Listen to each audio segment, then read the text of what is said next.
வணக்கம். All in one zone cooking சேனலுக்கு உங்களை அன்புடன் வரவேற்கிறேன். இன்றைக்கி நம்மளுடைய சேனலில் என்ன சமையல் அப்படின்னு பார்க்கலாமா? ஹலோ வியூவர்ஸ், வாங்க சாப்பிடலாம்.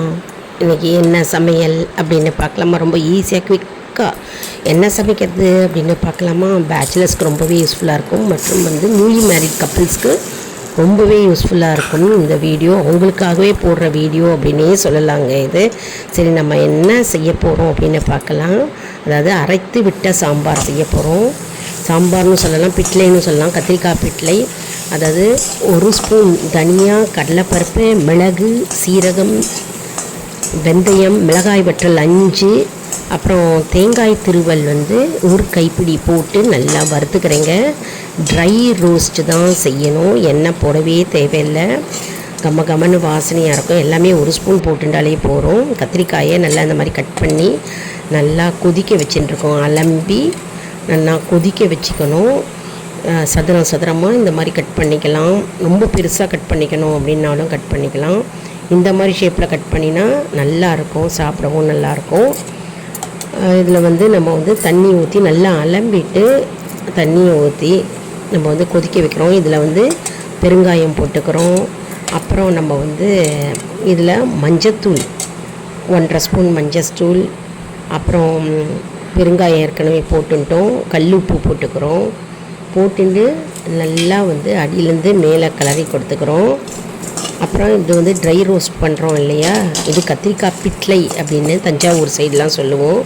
கத்திரிக்காய் கூட்டு அப்படின்னு திருச்சி பக்கமெல்லாம் சொல்லுவாங்க. திருச்சி, கரூர் பக்கமெல்லாம் கத்திரிக்காய் கூட்டுன்பாங்க. தஞ்சாவூர், மாயவரம் சைடு நாங்களாம் கத்திரிக்காய் பிட்லை அப்படின்னு சொல்லுவோம். இந்த சாமான்லாம் நல்லா ட்ரை ரோஸ்ட் ஆகுதுங்க. நல்லா கீழே மேலே லைட் ப்ரௌனாக வறுத்துக்கணும். டீப் ப்ரௌனாக இருக்கக்கூடாது. லைட்டாக பொன்னிறமாக அப்படியே வறுத்துட்டா போதும். மிளகாய் வற்றல் கூட்டி குறைச்சிக்கலாம். நான் 5, 6 போட்டேன். நீங்கள் எவ்வளோ வேணாலும் 8 கூட போட்டுக்கலாம். உங்கள் சாம்பாருக்கு ஏற்ற மாதிரி, கூட்டுக்கு ஏற்ற மாதிரி போட்டுக்கலாம். நல்லா வறுத்து எடுத்துக்கிறோம். தேங்காய் 1 கைப்பிடி தேங்காய் கொஞ்சம் நிறையாவே இருந்தால் ரொம்ப நல்லாயிருக்கும்.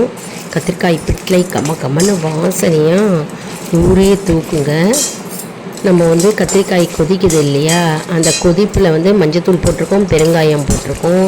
உப்பும் தேவையான அளவு கல்லுப்பு நான் போட்டுருக்கேன். நீங்கள் டேபிள் சால்ட், அதாவது பொடி உப்பும் நீங்கள் போட்டுக்கலாங்க.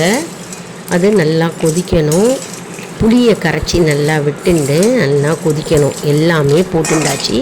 நம்ம இப்போது ட்ரை ரோஸ்ட் பண்ணுறத இதை நல்லா அரைச்சி எடுத்துக்க போகிறோம். மிக்சியில் அரைச்சி நம்ம எடுத்துக்கணும். பாருங்கள், நல்லா அப்படியே வறுத்துக்கணும். முன்னும் பின்னும் நம்ம வறுத்துட்டே இருக்கோம். பாருங்கள், கரண்டி வச்சு பக்கத்துலேயே நின்று பண்ணால் நல்லாயிருக்கும். எதுவுமே டார்க் ப்ரௌனாக ஆகாமல் நல்லா கலரில் நமக்கு கிடைக்கும்.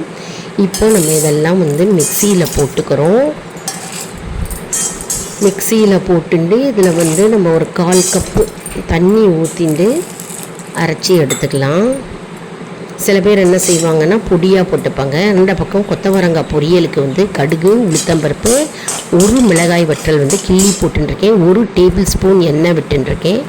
கொத்தவரங்காயை இந்த மாதிரி நறுக்கி வச்சுட்டு அலம்பி வாஷ் பண்ணிவிட்டு உப்பு, நான் கல்லுப்பு போட்டுருக்கேன். தேவையான அளவு கல்லுப்பு போட்டு நம்ம என்ன பண்ண போகிறோம், இந்த வறுத்துட்டுருக்கோம் இல்லையா வாணலியில் பொரியலுக்கு, இந்த வறுத்தது மேலே இந்த கொத்தவரங்காயை போட்டு தட்டு போட்டு மூடி நம்ம தண்ணீர் ஒரு 1/4 டம்ளர் தண்ணி ஊற்றி மூடி வச்சிடணுங்க. அடுப்பை மீடியம் ஃப்ளேம்லேயே வச்சிடணும். நமக்கு அப்படியே திறந்த உடனே வெந்துடும், எல்லாமே வெந்துடும். பச்சேர்னு இருக்குங்க. ரொம்ப ஹையாகவும் வைக்கக்கூடாது, ரொம்ப சின்னதாகவும் வைக்கக்கூடாது. மீடியம் ஹீட்டில் வச்சு குக் பண்ணால் சூப்பராக நமக்கு பச்சேர்னு பொரியல் ரெடி ஆகிடுங்க. கொத்தவரங்காய் பொரியல் ரெடி ஆகிட்டுருக்கு. இப்போது கத்திரிக்காய் பிட்லை, கத்திரிக்காய் கூட்டு ரெடி ஆகிட்டுருக்கு. இதில் கொதிச்சுட்டுருக்கு இல்லையா, இதில் நம்ம வேர்க்கடலை சொல்ல மறந்துட்டேங்க. வேர்க்கடலையை நல்லா வாஷ் பண்ணி இருந்ததுன்னா போட்டுக்கலாம். அதில் போட்டு கொதிக்க விடலாம். இப்போ அரைச்ச விழுது இருக்குது பார்த்திங்களா, அரைச்சி வச்சுட்டுருக்கோம் இல்லையா எல்லா சாமானும், அந்த வறுத்து அரைச்சி வச்சோம் இல்லையா, அதை நம்ம இதில் கொட்டிக்கிறோம். கொட்டிட்டு நல்லா அடியிலேருந்து மேலே வரைக்கும் கலரி கொடுத்துக்கிறோம். பச்சை வாடை போக நல்லா கொதிக்கணுங்க. அடுப்புலையே கொதிக்கணும். இப்போ நீங்கள் வந்து இதில் வந்து இந்த ஸ்டேஜில் வேர்க்கடலை சேர்த்துக்கலாம். வேர்க்கடலை இருந்தால் சேர்த்துக்கலாம், ரொம்ப நல்லாயிருக்கும். கடிப்படும்போது அங்கேயும் அங்கேயும் வேர்க்கடலை நல்லா வாஷ் பண்ணி வேர்க்கடலை சேர்த்துக்கலாம். பச்சை பட்டாணி நல்லா அலம்பிட்டு அதை சேர்த்துக்கலாம். கொத்தமல்லி கருவேப்பிலையை வந்து கிள்ளி போட்டுக்கலாம். இந்த பக்கம் காயில் தேங்காய் போட்டு கடைசியில் இது வெந்துடுத்து கொத்தவரங்காய் வெந்த பிறகு தேங்காயை துருவி போட்டுட்டு 1-2 லேசாக பிரட்டினா போகும். லேசாக பிரட்டி எடுத்தால் நம்மளுடைய அருமையான கொத்தவரங்காய் பொரியல் ரெடி. இதில் 2 ஸ்பூன் சர்க்கரை நாங்கள் போடுவோம், போட்டால் அருமையாக இருக்கும். கத்திரிக்காய் பிட்லியும் அடுப்பில் ரெடி ஆகிட்டுருக்கு. சூப்பராக இருக்குது பாருங்கள், கலர்ஃபுல்லாக. இப்போ பருப்பு வெந்த பருப்பு குக்கரில் வேக வச்சுருக்கோம், அதை தூக்கி அப்படியே அதில் கொட்டிக்கிறோம். கொட்டிண்டு அடியோடு கலரி கொடுத்துக்கிறோம். பருப்பும் இதில் போட்டாச்சு, அரைச்சி விட்ட விழுதும் போட்டாச்சு, எல்லாமே போட்டாச்சு. புளி கரைச்சல் கொட்டிக்கிறோம். ஆரம்பத்துலேயே புளி கரைச்சல் போட்டும் நீங்கள் வந்து கொதிக்க வைக்கலாம், இல்லை தண்ணி ஊற்றி கொதிக்க வச்சுட்டு கடைசியில் புளி கரைச்சல் கொஞ்சமாக விட்டு நம்ம எடுக்கலாம். ரொம்ப அருமையாக இருக்கும். வாயில் கடிப்படும் போது அங்கேயும் இங்கேயும் அந்த வேர்க்கடலை தென்படும் போது கத்திரிக்காய் பிட்லை ஜோராக இருக்குங்க. கடலைப்பருப்பு பயத்தம்பருப்பும் நம்ம ஊற வச்சு அதில் பிழிஞ்சு அப்படியே போடலாம், அதுவும் நல்லாயிருக்கும். தாளித்து கொட்டிக்கிறோம். கடுகு, வெந்தயம், சீரகம், பெருங்காயம், மிளகாய் வற்றல் 1 போட்டு அதாவது எண்ணெய் கொட்டிண்டு தாளித்து அதில் கொட்டிக்கிறோம். கடைசியில் கத்திரிக்காய் பிட்லை ரெடியாக எடுத்து கம்முன்னு வாசனையாக இருக்குங்க. சாம்பார் வந்து 10 வீடே வந்து மணக்குது அப்படின்னு சொல்லுவாங்க. பக்கத்து வீடு, அந்த வீடு எல்லாம் உங்கள் வீட்டு சாம்பார், உங்கள் வீட்டு கத்திரிக்காய் பிட்லை எது உண்டோ மணக்குது அப்படின்னு சொல்லுவாங்க. அந்த மாதிரி நம்ம சமையல் செய்யும்போது அற்புதமாக இருக்கணுங்க. அப்படி தான் நம்மளோட சமையல் இருக்கணும். கம்முன்னு ஒரு 10 வீடு தெருவுக்கே வந்து மணமாக இருக்கும். இப்போவே வந்து சாப்பிட்லாம் போல இருக்கு உங்கள் வீட்டில் அப்படின்னு சொல்லுவாங்கங்க. அந்த மாதிரி இருக்குங்க நம்மளுடைய சமையல். நல்லா பெருங்காயத்தை போட்டால் கேட்கவே வேண்டாம். உப்பு காரம் எல்லாம் ஈக்குவலாக இருக்கும். அதே மாதிரி கொத்தவரங்காய் பொரியல் வந்து இதுக்கு தொட்டுக்க ரொம்ப சூட்டபுளாக இருக்கும். கூடவே நம்ம வந்து சிப்ஸு வச்சுக்கலாம், அப்புறம் வந்து மிக்சர் வச்சுக்கலாம், காரா சேவை வச்சுக்கலாம், எது வேணாலும் காரம் ஐட்டம் வச்சுக்கலாம். பொரியல், அதாவது பொரியல் கூடவே வந்து ஸ்நாக்ஸ் வச்சுக்கலாம். அப்படிலாம் அப்பளம், வடகம் இதெல்லாம் வச்சும் தொட்டுட்டு சாப்பிடலாம். பசங்க வந்து விரும்பி சாப்பிடுவாங்க. இது வந்து என்ன ஆகும்னா இந்த பச்சை வாடையெல்லாம் அப்படியே நீங்கி போய் நமக்கு கரெக்டாக அந்த உப்பு காரம் புளிப்பு எல்லாமே கரெக்டாக கிடைக்கும்.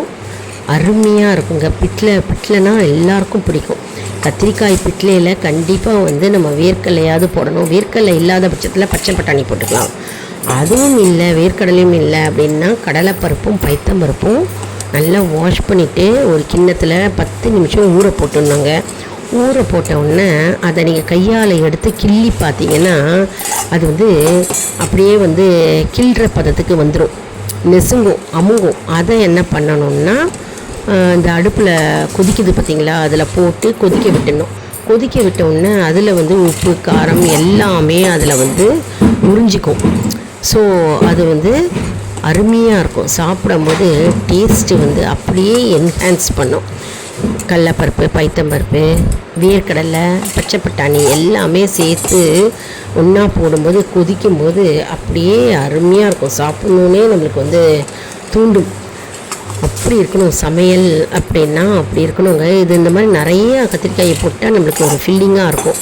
4 கத்திரிக்காய் போட்டு நிறையா சாம்பாரோ அப்படி இல்லைன்னா அந்த கூட்டு விழுது நிறையா போட்டுட்டோன்னா அது தென்படாது.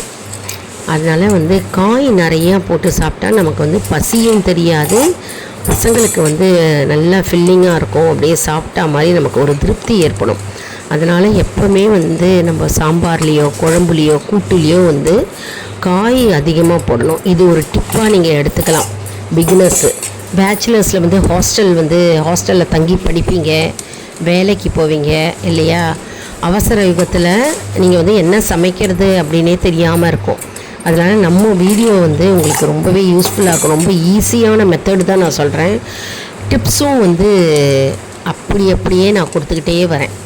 அதனால் ரொம்ப யூஸ்ஃபுல்லாக இருக்குங்க. எல்லோரும் செஞ்சு பார்க்கணும். அதாவது கத்திரிக்காய் பிட்லை அப்படின்றது ரொம்ப ஃபேமஸ். கத்திரிக்காயில் தான் செய்வாங்களா அப்படின்னு கேள்வி கேட்பீங்க. ஆனால் இது கத்திரிக்காயில் தான் செஞ்சால் நல்லாயிருக்கும், அருமையாக இருக்கும். மற்ற காயெல்லாம் செஞ்சோம்னா அது அரைச்சி விட்ட குழம்பு, அரைச்சி விட்ட சாம்பார் அப்படின்னே சொல்லலாம். இது கத்திரிக்காயில் செய்யும்போது இது வந்து கத்திரிக்காய் பிட்லை கொஞ்சம் திக்காக இருக்கணும்.